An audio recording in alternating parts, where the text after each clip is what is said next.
आरती राणा, खेरी, उत्तर प्रदेश।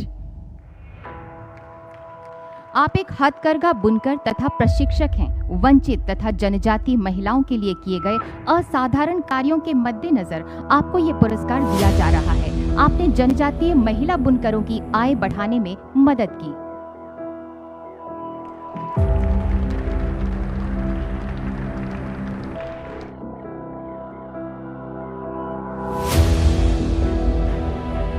सन 2015 में यहाँ पे जैसे 300 स्वयं सहायता समूह अपने ग्रामीण क्षेत्र में बनाए, तो 16 में मुझे तुरंत रानी लक्ष्मीबाई वीरता पुरस्कार मिला, और जैसे कि 22 में मुझे नारी शक्ति सम्मान अपने माननीय मुख्यमंत्री द्वारा मिला, और 21 में मुझे नारी शक्ति सम्मान माननीय मुख्यमंत्री द्वारा मिला, 22 में मुझे राष्ट्रपति द्वारा नारी शक्ति सम्मान मिला, 23 में मुझे संत कबीर पुरस्कार हैंडलूम डिपार्टमेंट से, जैसे मैं हैंडलूम का काम अच्छा थी तो संत कबीर पुरस्कार मुझे 23 में मिला।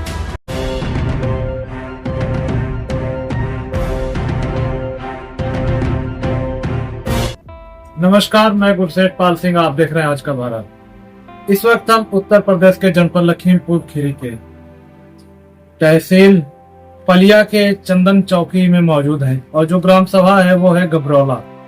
मेरे साथ आरती राणा जी हैं, जिनको 2015 में लक्ष्मीबाई पुरस्कार से सम्मानित किया गया, फिर राष्ट्रपति के पुरस्कार से सम्मानित किया गया, और 2020 में नारी शक्ति से। तो इन्होंने स्वावलंबन बनने का जो है खुद को भी बनाया, और 150 समूह बनाए, और लगभग 3500-3600 महिलाओं को इन्होंने रोजगार दिया और स्वावलंबन बनाया। ग्राम उद्योग से इन्होंने चीजें बनाई।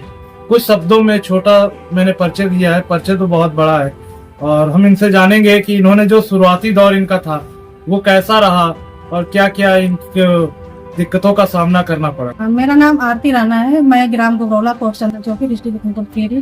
डिस्ट्रिक्ट लखीमपुर खीरी में जैसे कि हम लोग का नेपाल बॉर्डर पे एक थारू जनजाति क्षेत्र है। मैं गबरौला गांव से हूँ। जैसे कि मैं 97 से काम कर रही हूँ। जैसे कि हमारे यहाँ जनजाति परियोजना कार्यालय है, तो जैसे कि उसमें हम लोग को सिलाई कटाई का काम कराते थे।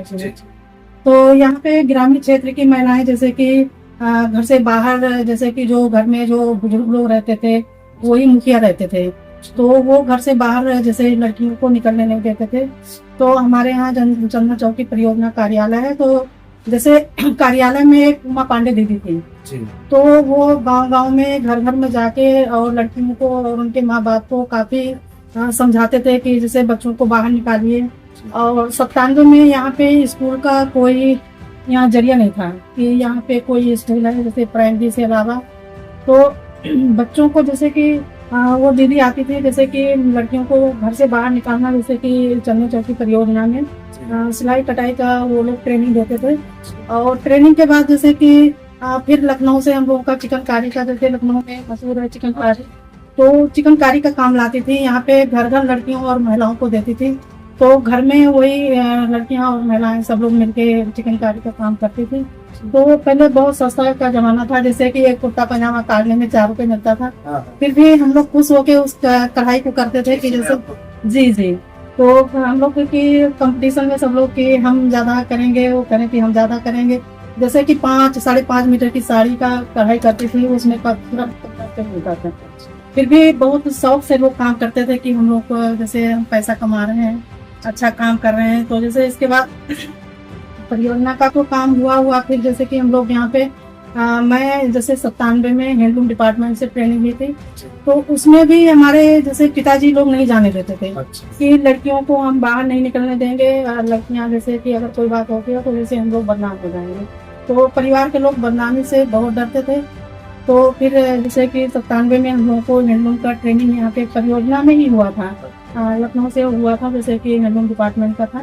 तो उसमें भी पिताजी नहीं जाने दे रहे थे, तो मेरे पिताजी कहीं बाहर गए थे और मैं चुपके से जाके अपना वहाँ पे एडमिशन ले ली। एडमिशन लेके तब जब तक मेरे पिताजी वहाँ से आए, मैं एक दिन में पूजा आसन ही बना ली थी, 2-3 का। अच्छा। हाँ, तो जैसे पिताजी आए और उनको मैं दिखाई कि मैं ये आपके लिए बना के लाई हूँ, और ये मुझे बहुत अच्छा लगा है, हम ट्रेनिंग इसकी देंगे। तो पिताजी बोले कि ठीक है, आप लोग जैसे सही से जाना और सही से आना। तो हम कहे कि ठीक है, जैसे कि हम लोग जैसे कि हम काम कर रही है तो ईमानदारी से अपना अच्छे से आएंगे और अच्छे से आएंगे। तो 6 महीने की हमारे यहाँ ट्रेनिंग थी, जैसे परियोजना में दरी बुनाई का। तो इसमें काफ़ी हमारे गांव से जैसे हमारे ताऊ के बेटे भी जाते थे, और जैसे दीदी लोग भी, जैसे 4-5 लोग हम लोग मिलकर सब लोग ट्रेनिंग वहाँ पे लिए। तो इसके बाद जैसे कि ट्रेनिंग के बाद यहाँ पे जो भी मास्टर ट्रेनर आया, तो जैसे यहाँ का कल्चर थोड़ा अलग तरीके का था। जैसे हम लोग पहले के लोग जैसे ड्रेस बहुत ऊंचा पहनते थे, अब हम लोग अपने हिसाब से बनाते हैं कि जैसे कि हमारा पैर भी ना निकले, और जो ब्लाउज खुद से बनाते हैं कि जैसे हमारा शरीर भी ना दिखे। तो पहले छोटा छोटा ब्लाउज और ऊंचा ऊंचा ड्रेस, तो आधा पैर निकला रहता था, और जैसे जो ब्लाउज पहनते थे और जैसे पीठ और ये सब निकलता था, तो सब लोग देख के वही देखने वालों को शर्म आता था कि इनके ड्रेस में कि अच्छा वो नहीं है, कि आधा तो खुला इनका वो हिस्सा है। तो फिर हम लोग इस चीज को आपने सुधार। जी जी। अच्छा, ये जो है इसे क्या कहते हैं, और ये जैसे कि के बारे में हमको कुछ ये बड़ा जैसे लॉन्ड्री बास्केट है, जो लोग घर में जो कपड़े गंदे हो जाते हैं उसको इसमें स्टोर करते हैं। जैसे कि अब कोई जॉब करता है, कोई कुछ करता है, जैसे उनके पास टाइम नहीं है, तो जैसे हफ्ते भर का कपड़ा इसमें स्टॉक करते हैं, फिर इसके बाद हम अपने मशीन से फिर सिलाई करते हैं। तो और क्या क्या मतलब आप ये रोटी बास्केट है, जैसे कैसरोल में रोटी जो रखते हैं वो पसीजता है, और इसमें एकदम रोटी पसीजता भी नहीं है, और अच्छा भी जी एकदम नेचुरल, कोई इसमें केमिकल भी नहीं है। ये हाथों से बनाया हाथ से बना है सर।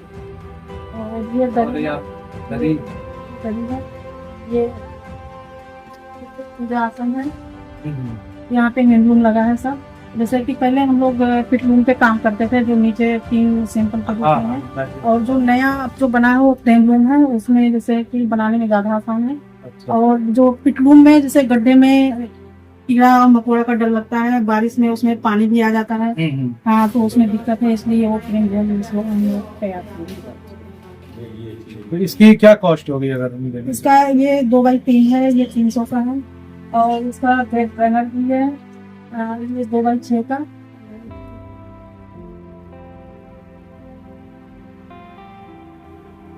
ये बेड रनर, ये 2x6 का है, ये 500 रुपए का है। जैसे लोग बेड के साइड से लोग डालते हैं, जैसे पैर पहुंच के इतना बेड में चढ़ना हुआ, कुछ लोग जैसे योगा के लिए लेते हैं जी।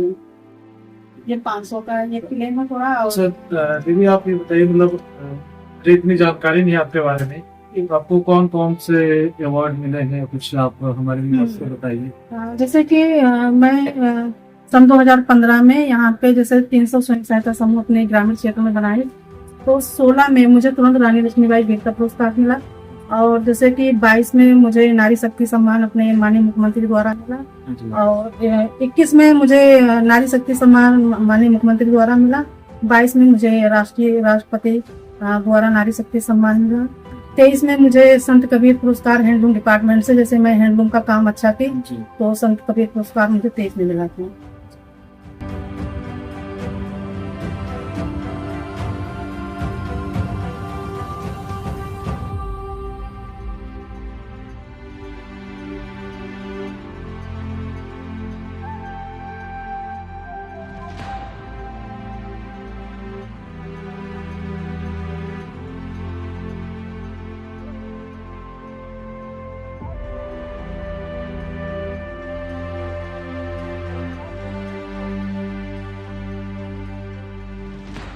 मैं गुरशेठ पाल सिंह, आप देख रहे थे आज का भारत।